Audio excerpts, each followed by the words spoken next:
এখন আমি আপনাদের সামনে অত্যন্ত আবেগের সাথে এবং আনন্দের সাথে একটি খবর দিচ্ছি। সমস্ত জটিলতা, কুচক্রী মহলের প্রতিবন্ধকতা এবং দীর্ঘ প্রতীক্ষার অবসান ঘটিয়ে বাংলাদেশের কোটি কোটি ফুটবল প্রেমী মানুষের প্রিয় ঘর বাংলাদেশ টেলিভিশন আগামী ফুটবল বিশ্বকাপ সরাসরি সম্প্রচার অধিকার অর্জন করতে সক্ষম হয়েছে। নগদ নিয়ে এলো হার না মানা হার অফার।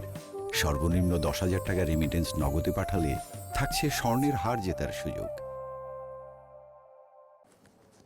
আজ অত্যন্ত গর্বের সাথে ঘোষণা করতে চাই যে অতীতের প্রায় 100 কোটি টাকার লুটপাটের যে গন্ধ আমরা পেয়েছি তার প্রথম দাবিকৃত 200 কোটি টাকার যেই ফাঁদ এড়িয়ে আমরা ফিফার সাথে অত্যন্ত সাশ্রয়ী এবং যৌক্তিক মূল্যে চুক্তি স্বাক্ষর করার আহ্বান জানাই।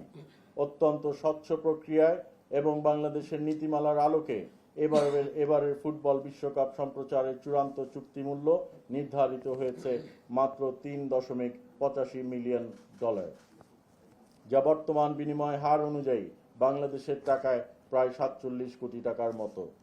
জনগণের জন্য আনন্দের বিষয় হলো, আমি আবার বলছি, জনগণের জন্য আনন্দের বিষয় হলো এই টাকা বিটিভিকে পরিশোধ করতে হবে না। এর অর্থ আমরা telecom company, satellite TV channels, OTT প্ল্যাটফর্মের কাছে নীতিমালা অনুযায়ী অ্যাডভার্টাইজমেন্ট এবং রাইটস বিক্রি করে প্রায় সকল টাকা উঠিয়ে আনতে সক্ষম হয়েছি। নামমাত্র খরচে বিটিভি ফিফা 2026 খেলা দেখাবে। বিগত সরকারের আমলের চেয়ে এই খরচ শুধু কমই নয়, বরং এটি প্রমাণ করে যে নিয়ত যদি পরিষ্কার থাকে তাহলে মাননীয় প্রধানমন্ত্রী তারেক রহমান সাহেবের নেতৃত্বে আমরা যেই সততা দেখিয়েছি সেই সততা দিয়ে দেশের টাকা বাঁচিয়ে জনগণকে পৃথিবীর সেরা সেবা দেওয়া সম্ভব। আমাদের উপরে আস্থা রাখুন। আমরা শহীদ রাষ্ট্রপতি জিয়াউর রহমানের আদর্শের দল, আমরা বেগম খালেদা জিয়ার দল, আমরা তারেক রহমান মহোদয়ের দল আজকে সরকার পরিচালনার দায়িত্বে এসেছি। আমরা জনগণের পকেট কাটতে আসিনি, আমরা জনগণের অধিকার ফিরিয়ে দিতে এসেছি। আমাদের উপর আস্থা রাখার জন্য দেশবাসীকে আন্তরিকভাবে ধন্যবাদ জানাচ্ছি। আমি আবার আপনাদেরকে এই বিষয়ে আলোকপাত করতে চাই। বাংলাদেশ টেলিভিশন যেই 3.8 মিলিয়ন মার্কিন ডলার ফিফাকে পরিশোধ করছে তার প্রায় সকল অর্থই আমরা অ্যাডভার্টাইজমেন্ট এবং রাইটস বিক্রির মাধ্যমে আমরা এই টাকা উঠিয়ে এনে বাংলাদেশ সরকারের কোষাগারে ফেরত দিতে সক্ষম হয়েছি। না, বাংলালিংক, গ্রামীণ এবং রবির যেই অ্যাপসগুলো আছে তারাই স্ট্রিমিং করে এগুলো দেখাবে। ওরা they are also part of OTT. দেখেন, আপনারা যেটা বলছেন কুচক্রী মহল যেগুলো আমাদের কাছে বিভিন্ন মাধ্যমে অফার দিয়েছে, এগুলো তো দৃশ্যমান থাকে না। একজন মানুষ তো এসে বলবে না যে ভাই আমি এখন ধরেন একজনকে ক্লেম বললাম এটা যদি নাম বলি, আমাদের কাছে অফকোর্স প্রমাণ আছে তারা ইয়ে করেছে। আমাদের কাছে যেই সিন্ডিকেট যারা যেটা করেছিল সেটা তো ওরকম প্রমাণ আপনাদেরকে জনসম্মুখে আনলে এটা অনেক বড় একটা ইয়ে হয়ে যাবে সরকারের পক্ষ থেকে বলা। তবে অবশ্যই আপনারাও জানেন, পত্রপত্রিকায় তো আপনারাই লিখেছেন যে 200 কোটি টাকার, আমরা নিজেরা দেখেছি যে 200 কোটি টাকার প্রস্তাবনা দেওয়া হয়েছিল। তো আপনারা যেভাবে জেনেছেন ওইভাবেই আমরাও জেনেছি।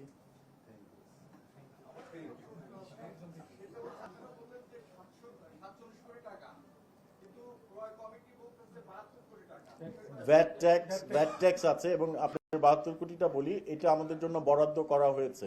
72-এর উপরে যাওয়ার কোনো ওঠে না এবং এটা ভ্যাট ট্যাক্স ইনক্লুড করে বলা হয়েছে। আমরা 3.85 মিলিয়ন যেটা পাঠাচ্ছি মার্কিন ডলারে, ওটা তো 72 আসে না। 3.85 মিলিয়ন মার্কিন ডলার ইজ ইয়োর কি নাম্বার, 47 সামথিং। এটা তো ডলারের রেট 47 সামথিং।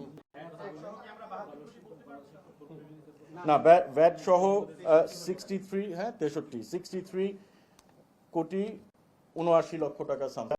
এটা অফকোর্স ডলারের এক্সচেঞ্জ রেটের উপর নির্ভর করে, বাট পুরা টাকাটাই আমরা ইনশাল্লাহ ফেরত দেওয়ার প্রক্রিয়ার অধীন আছে।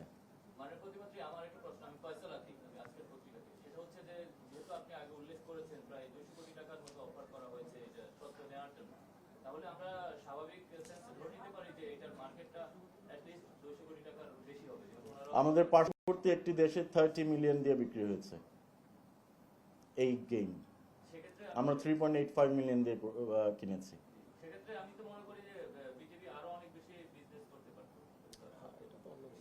না না, বিটিভি বিজনেস করতে পারতো মানে কি, এটা তো 200 কোটি টাকা দিয়ে অফার করছিল, বিটিভি কে 200 কোটি টাকা দিয়ে বিক্রি করবে, নট নেসেসারিলি যে 200 কোটি টাকা দিয়ে তারা। লোক, আমি এই জিনিসটা একটু আপনাদেরকে এটা ভেরি গুড কোয়েশ্চেন, যদি আপনার কোয়েশ্চেন যে আনসারটা চাচ্ছিলেন এটা আমি ভিন্নভাবে ডাইরেক্টলি দিচ্ছি। গতবার যে 96 কোটি টাকা দিয়ে বিটিভি কিনেছিল, বিটিভির কয় টাকা লাভ হয়েছে? Zero, big zero, double zero, triple zero. এইবার বিটিভি কি আলটিমেটলি কোনো টাকা পরিশোধ করতে হবে? বিটিভির কোনো খরচ হবে না। So you see the difference. 200 crore টাকা কিন্তু যে তারা আর্নিং করে দেখাবে তা না, তারা বলেছিল 200 কোটি টাকা দিয়ে বিটিভি কিনবে, কিন্তু ব্যবসা করবে কিন্তু আরেকজন। সো আলটিমেটলি 200 কোটি টাকা যদি বিটিভি কিনতো, বিটিভিতে 200 কোটি টাকা কি উঠানোর মতো প্রোডাক্ট? আপনি এই ফোনটা যার কাছেই বিক্রি করেন, it has a set value. আপনি ধরে নিলাম 1000 টাকা এই ফোনটার দাম, আপনি যার কাছেই যান 1000-এর বেশি তো পাবেন না। এখন আপনি যদি আমার কাছে এটা 5000 টাকা দিয়ে বিক্রি করেন, আমি যার কাছে যাই 1000-এর বেশি কি কেউ দিবে? তো বিটিভির উপরে কাঁঠাল ভেঙে আপনি 200 কোটি টাকা দিয়ে কিনিয়ে আর ব্যবসা করবে অন্য মানুষ, তারা প্রফিটটা নেবার, বিটিভি জিরো হবে তা তো হতে পারে না। পাবলিক মানির অপচয় এবং দুর্নীতি আমরা রোধ করেছি। ধন্যবাদ, থ্যাংক ইউ ভেরি মাচ।